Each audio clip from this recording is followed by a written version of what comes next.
की मौत मुअम्मा बन गई। 9 माह कबल ही वो इस दुनिया से कूच कर चुकी थी।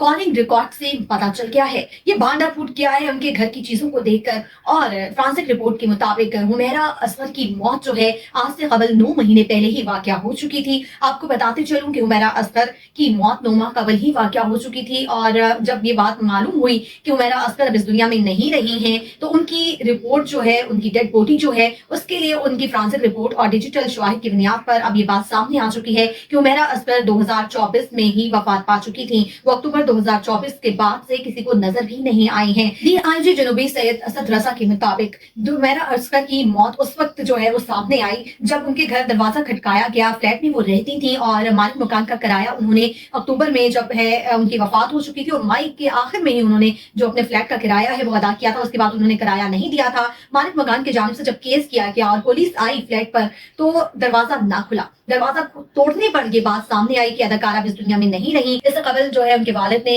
मय्यत वसूल करने से इनकार कर दिया था। बहनोई का कहना है कि उनके वालिद उनकी वफात की खबर सुन के डिप्रेशन में चले गए थे। इस वजह से उन्होंने मय्यत लेने से इनकार कर दिया क्योंकि वो डिप्रेशन में चले गए थे। लेकिन अब जो है हमें उनकी लाश दी जाए ताकि हम उनकी तदफीन कर सके। पुलिस हुकाम ने कहा है कि लाश जो है किसी खूनी रिश्तेदार को दी जाएगी, इसलिए किसी खूनी रिश्तेदार का होना लाजिम है। और बहनोई ने अब राब्ता कर लिया है। अदाकारा की मय्यत जो है वसूल कर ली जाएगी और इसके बाद उनकी तदफीन की जाएगी।